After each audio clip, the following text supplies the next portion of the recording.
Les voy a tratar de dar pistas para demostrar lo evidente, que es que hay unas bases biológicas muy importantes en la vida de todos y cada uno de nosotros que determinan o condicionan nuestros comportamientos.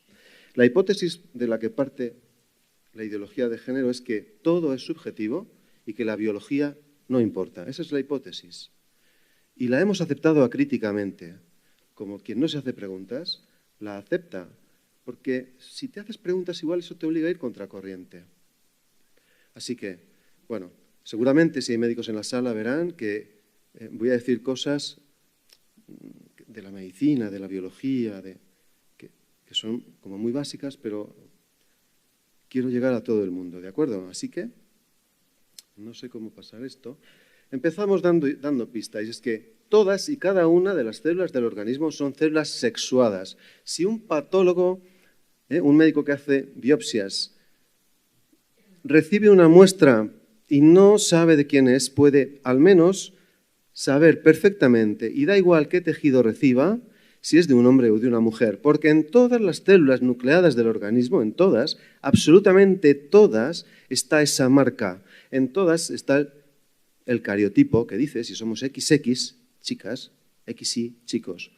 Todas, desde el primer momento en que el individuo se constituye como individuo único y irrepetible de la especie humana. Ahí tiene una foto de uno de ellos, de uno de nosotros. Eso es uno de nosotros de pocas horas de vida. Pues ya es hombre o mujer. El desarrollo sexual comienza en el embrión, se mantiene durante la vida fetal y continúa durante la adolescencia. Y requiere la regulación armónica de todos los componentes conocidos de ese desarrollo sexual, que para hacerlo así, como muy sencillo, se dividen en 3 niveles. Primero, el sexo cromosómico. El sexo cromosómico es el que viene determinado en nuestro cariotipo. ¿Somos XX o XY? XX chica, XY chico.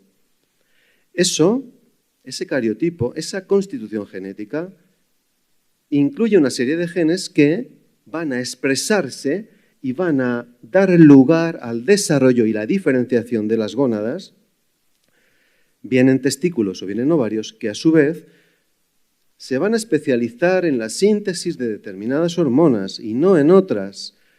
Si somos chica, el ovario va a sintetizar unas hormonas y unos perfiles hormonales y unos ciclos de liberación de hormonas que son distintas a si somos chicos.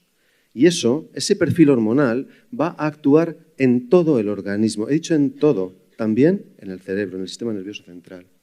Y va a dar lugar a las manifestaciones que vemos cuando vemos a cada uno de nosotros, que es lo que se llama el sexo fenotípico. Es la expresión de todo el genoma, es la expresión de lo que vemos a simple vista y que la realidad no engaña.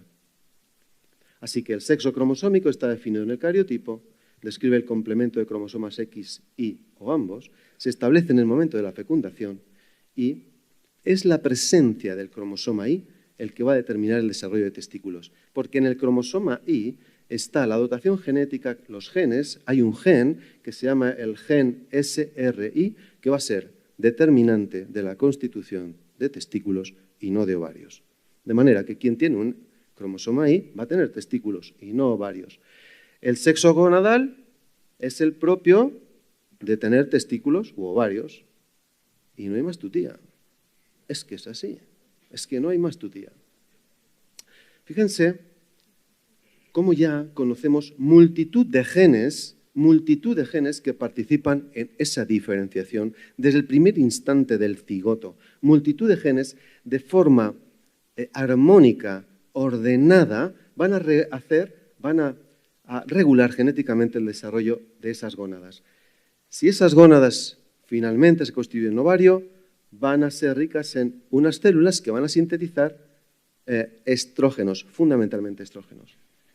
Si son testículos, pues van a desarrollar otro tipo de hormonas, fundamentalmente testosterona y también otra hormona que se llama una hormona antimülleriana. Esta hormona está encargada de, digamos, hacer que se vayan reabsorbiendo todas las estructuras embrionarias que pudieran desarrollarse hacia caracteres sexuales internos femeninos. Eso es el sexo fenotípico. ¿Alguien tiene alguna duda de cuál de los dos es el chico y cuál es la chica en esa foto? Por favor. ¿Alguien tiene alguna duda? Es evidente. El sexo fenotípico se muestra a simple vista. No hace falta nada más que mirar con ganas de ver la distribución del vello corporal, el tipo de voz más grave o más aguda, si hay folículos pilosos o no, la distribución de la grasa, la constitución muscular, la estatura, bla, bla, bla. Pero esto nadie lo pone en duda en otras especies, esto me llama mucho la atención. ¿Alguien tiene dudas de que los primeros de ahí son una vaca y un toro? ¿Todo el mundo sabe decir cuál es el toro y cuál es la vaca? Sí, ¿no? Es evidente. O cuál es el león y la leona, o cuál es el orangután y la orangutana, me recuerda una canción. O cuál es el caballo y la yegua. Es algo evidente. Porque el sexo es binario. Y eso pasa en todas las especies animales. El sexo es binario, pasa en todas las especies animales. Es muy curioso cómo algunos tratan de atribuir responsabilidad moral a los toros. Porque responsabilidad moral, o sea, ¿entienden lo que quiero decir? Porque no saben decir que no a seguir un instinto. O sea, cuando hay una vaca en celo cerca, le piden al toro que por favor no la monte. Pero a ver, es que si está en celo la vaca, el toro no tiene más tutía que seguir su instinto es que no puede evitar esto. No tiene responsabilidad moral ninguna, no es un violador. Insisto, el sexo es binario y lo es desde el momento del cigoto y pasa en todas las especies, pero fíjense, ya conocemos al menos 6.500 genes. Como ven, en toda la presentación he puesto la referencia científica, bibliográfica que apoya lo que estoy diciendo. Variaciones genéticas ligadas al sexo que, mucho más allá de los cromosomas sexuales, implica, de momento, a unos 6.500 genes. Estos miles de genes son responsables de las diferencias genéticas, de las diferencias en la expresión genética de todos nosotros, si somos hombres o si somos mujeres. Y es evidente, pongo más fotos. El de la barba es el chico, ¿sí? Y la de al lado es la chica. La constitución muscular es diferente en hombres y mujeres y eso está genéticamente constituido. La biología sí importa, como la estatura del hombre y la mujer. Hay diferencias significativas y la biología sí importa, como importa cómo metabolizamos los medicamentos en el hígado. Los hombres y las mujeres los metabolizamos de forma diferente y esto sí importa. La biología importa mucho. Importa mucho, por ejemplo, a la hora de a qué velocidad metabolizamos ciertos psicofármacos y los efectos secundarios que un psicofármaco que generalmente se ha estudiado solo en hombres, porque, oye, es que los hombres ni se quedan embarazados y, por tanto, no pueden salir del estudio, ni tienen el periodo, ni, por tanto, entonces son mucho más útiles como individuos de investigación. Resulta que los resultados que se obtienen en varones se extrapolan a mujeres. Y esto, y yo que soy alergólogo lo veo con cierta frecuencia, hace que, por ejemplo, el aumento de la prevalencia de efectos secundarios y de intolerancias medicamentosas sea mucho mayor en mujeres. Porque es que metabolizamos diferente y eso está biológicamente determinado. ¿Cómo está biológicamente determinado las diferencias sensoriales? ¿Sí? Cuando nos miramos al espejo, los chicos y las chicas vemos cosas diferentes. No sé si esta diapositiva les ilustra. Las mujeres tienen mayor agudeza auditiva, sobre todo para sonidos más agudos, el llanto del bebé.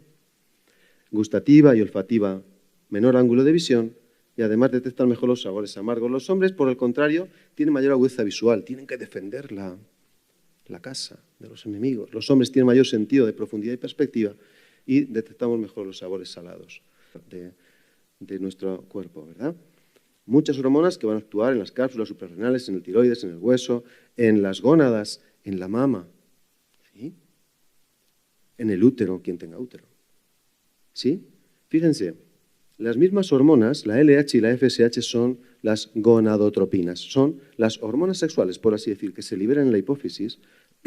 Si actúan en un testículo, van a dar lugar a la síntesis de testosterona y también a la creación de espermatozoides, lo que se llama la espermatogénesis. Pero esas mismas hormonas, si ejercen su efecto, bueno, todos conocen los efectos de la testosterona y cómo va disminuyendo a lo largo de la vida, y bien. Pero esas mismas hormonas, que no se regulan, o sea, que no se liberan de una manera tan poco cíclica como en el hombre, sino que es muy cíclica, y todas las mujeres tienen experiencia de esto, van a sintetizar andrógenos, la testosterona es un andrógeno, pero además, como consecuencia de la acción de la FSH sobre esos andrógenos sintetizados por la LH, van a sintetizar estrógenos en cantidades muy importantes. Y los efectos de los estrógenos son por todos conocidos. Por ejemplo, son responsables, este perfil cíclico de liberación hormonal es responsable de que las mujeres cíclicamente ovulen o tengan la menstruación. Los hombres de esto no tenemos ni idea. ¿Pero por qué? Pues porque es que tenemos un perfil biológico, hormonal, diferente. Y esto es tan evidente que a veces me sonroja el tener que comentarlo, porque es tan evidente que da un poco vergüenza. Esos estrógenos tienen efectos sobre la mujer que no tenemos sobre los hombres. Por ejemplo, se conoce el efecto cardioprotector de los estrógenos, que se pierde cuando la mujer llega a la menopausia. Entonces aumenta en ellas la prevalencia de cardiopatía isquémica. Pero mientras tiene la regla está relativamente protegida por esas hormonas que ellas están sintetizando. Me voy a detener un poquito en estas dos, en la prolactina y en la oxitocina. La prolactina es la hormona que favorece la lactancia, ¿sí? En las mujeres hay niveles importantes de prolactina, como no puede ser de otra manera. En los hombres no la necesitamos. Pero es que si en un hombre hay niveles altos de prolactina, lo primero que hay que pensar es que tiene un tumor hipofisario. ¿Sí? Algo va mal. O sea, la biología es importante. Y me detengo en la oxitocina. ¿A alguien le suena la oxitocina? ¿De qué les suena la oxitocina? Cuando un parto va lento, ¿qué hace el ginecólogo? Pone un suero con oxitocina. ¿Se acuerdan? ¿Por qué? Porque la oxitocina es la hormona que aumenta la contractilidad uterina y pone en marcha el mecanismo del parto. Esto les suena, ¿no? Bien, pues que sepan que además la oxitocina es la hormona del acogimiento, la hormona de la empatía. ¿No digan que no es algo bello? El que en las mujeres los niveles de oxitocina se multipliquen por no sé cuánto, precisamente cuando se está acercando el momento del parto. Es algo que ayuda a que la mamá, a pesar de que el parto sea duro y doloroso, acoja a su hijo de una forma muy especial, como solo una madre puede acogerlo. Y todo esto está biológicamente condicionado. Los hombres no tenemos liberación de oxitocina nunca. Ni siquiera, bueno, iba a decir una tontería. Bien. No dirán que no es bonito, cómo la biología se pone al servicio de la maternidad, del acogimiento del otro. A mí me parece, no sé, como que quien lo ha pensado esto sabía muy bien lo que hacía. Pero también el cerebro es un órgano sexuado. Hay mucha gente que cuando piensa en el sexo solamente piensa en la entrepierna, ¿verdad? Bien, pero no es así. Resulta que el cerebro también es un órgano sexuado. Hay diferencias significativas que cada vez conocemos mejor por la aplicación de nuevas técnicas diagnósticas como la resonancia magnética nuclear funcional. Y hay diferencias que son claras en el cerebro de un hombre y el cerebro de una mujer. Con esto yo no quiero decir, ni nadie quiere decir que sea mejor uno que otro, en absoluto.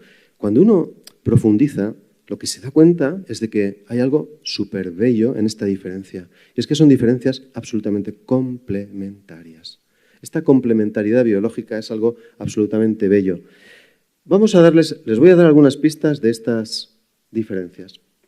La testosterona fetal influye claramente en el cerebro humano y ya hemos dicho que más testosterona tienen los niños que las niñas, ¿verdad? Bien, pues en los niños se han detectado algunas áreas más desarrolladas en aquellas regiones del cerebro que tienen que ver con la coordinación espacial, la impulsividad y la agresividad. Mientras que en las niñas, las áreas más potentes o más desarrolladas son las que tienen que ver con las áreas del lenguaje. Cosa que no hace falta hacer resonancias magnéticas, ¿no? Solamente observando la realidad con espíritu crítico uno se da cuenta. Pero, más datos científicos. Los cerebros de las mujeres son casi 4 años más jóvenes que los de los hombres. Envejecen más despacio. Son mejores. O al menos no envejecen tan rápido. Hay diferencias metabólicas claras en el consumo de oxígeno en el cerebro de un hombre y de una mujer. Hay diferencias también del volumen de materia gris, mayor en los hombres. Esto no quiere decir que los hombres sean más inteligentes, sino que tiene una distribución diferente, por Dios. También a nivel microscópico se han visto diferencias significativas a nivel de las sinapsis neuronales dentro del cerebro entre hombres y mujeres, y se han visto cómo el conectoma, es decir, la conexión de las distintas estructuras que hay dentro del cerebro es diferente en hombres y mujeres. En las mujeres predomina las conexiones interhemisféricas, mientras que en los hombres lo que predomina son las intrahemisféricas. Lo he querido representar, bueno, esa es la imagen de esa publicación. De modo que esa mayor conectividad intrahemisferios y con el cerebelo de los hombres hacen que estos tengan mayor eficiencia para la coordinación motora, para el procesamiento espacial y para la velocidad motora y sensomotora, mientras que las mujeres están más preparadas para tener atención ante la realidad, la verbalización, la memoria facial y la cognición social. Esto se traduce en diferencias de las habilidades. Los hombres tienen mayor orientación espacial y más habilidad matemática. No es mi caso, ¿eh? No es mi caso. Quiero decir que esto no es un dogma, no es mi caso. Hay mujeres que tienen mucha más habilidad matemática que yo, pero estamos hablando de estudios poblacionales, ¿eh? Y habilidades mecánicas, mientras que las mujeres nos ganan a los hombres en comprensión, escritura y fluencia verbal. Vuelvo a lo de antes. También ejercicios de narración libre. Fíjense, esto es un experimento en el que se le dice a hombres y mujeres que narren un acontecimiento y se hacen resonancia magnética funcional. Se ve cómo los hombres necesitamos mayor riego de ciertas zonas cerebrales porque consumimos más oxígeno. Esto quiere decir que las mujeres a la hora de hablar son mucho más eficientes y están más capacitadas neuronalmente que los hombres. Lo mismo pasa con ejercicios de memoria y de habla. Las mujeres tienen un sistema prefrontal mucho más eficaz que los hombres. Sin embargo, en la orientación espacial parece que es al revés. Pero fíjense lo que pasa a nivel emocional. Esto es muy importante saberlo.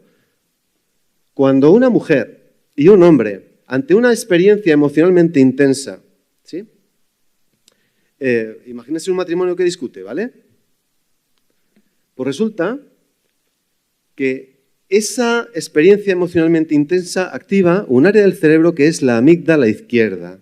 La amígdala es una zona que está en el cerebro más profundo, ¿eh? Nada tiene que ver con estas, ¿no?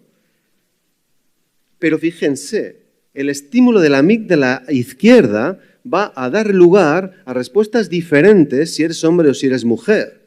Si eres mujer, ese estímulo, ese incremento de la actividad de la amígdala izquierda, lo que va a hacer es que la mujer recuerde mucho mejor lo que ha ocurrido al milímetro, al detalle, ¿sí? Mientras que no, los hombres no. Los hombres nos acordamos de que algo ha pasado, algo gordo, pero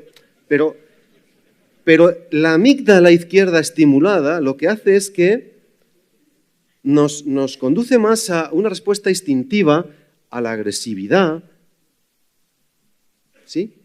Claro, si esto no lo conocemos, cuando en una discusión de pareja se ha liado una gorda y los dos quieren retomar la cuestión pasados unos días, ¿sí? Se imaginan la situación, ¿no? Hemos discutido, dentro de unos días, ¿sí?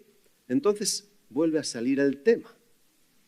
Vuelve a salir el tema y ella dice, Manolo, ¿no te acuerdas? Es que no te acuerdas de lo que pasó. Es que no veas, y el gestito ese que me hiciste, ¿eh? Y llevabas la corbata mal puesta y la camisa con una mancha roja, no sé qué era, pero era roja. Y él no se acuerda de nada, simplemente que hubo algo gordo, ante lo que ella se cabrea más y él se cabrea más. Y es por desconocer estas diferencias que están biológicamente condicionadas. Acabo enseguida. También la respuesta ante estímulos visuales. Ante estímulos visuales sexuales, las amígdalas y el hipocampo se activan más en los hombres y eso ocurre más con los estímulos desagradables en mujeres. También tenemos diferente concentración de serotonina y de dopamina en el cerebro. Esto hace que las mujeres sean más vulnerables para los estados depresivos. La prevalencia de depresión es claramente mayor en mujeres, pero por el contrario, la prevalencia de otros trastornos como la esquizofrenia, el Parkinson, el alcoholismo, es claramente mayor en los hombres. Termino. Desde el punto de vista biológico se observan claras diferencias por sexos, tanto morfológica como funcionalmente. Son evidentes. La diferenciación sexual es binaria y se mantiene durante toda la vida. Toda la vida. Aunque seamos sometidos a tratamientos hormonales, nuestro cariotipo no va a cambiar. Esta diferencia abarca a todo el organismo, también el sistema nervioso central, por lo que la biología sí importa. Y si me da 2 minutos el moderador, voy a hacer una reflexión profunda sobre que la biología sí importa. ¿Se imaginan? A ver, la hipótesis es, todo es subjetivo, la biología no importa. ¿Recuerdan la hipótesis de partida? ¿Cómo que no importa la biología? ¿Acaso un olivo puede decidir salir corriendo si hay un fuego cerca? ¿O está biológicamente condicionado a permanecer en el sitio? Preguntas muy sencillas. ¿Una vaca puede volar? ¿O está condicionada a no hacerlo? Bueno, podría tener alas, pero no es así. ¿Y yo puedo volar? Antes hablábamos de que el deseo es la condición ontológica que nos impone. Yo deseo volar. Pero, ¿puedo volar? Es que ni siquiera con Red Bull. Fíjense, esto me lo he encontrado el 30 de agosto. Red Bull deberá indemnizar con $10 a los canadienses que creyeron que esta bebida daba alas. Es que es absurdo. Y yo quisiera ser campeón olímpico de 100 metros lisos, pero ¿no es cierto que tengo un condicionamiento biológico que me lo va a impedir por mucho que yo lo desee? Por tanto, la biología sí importa.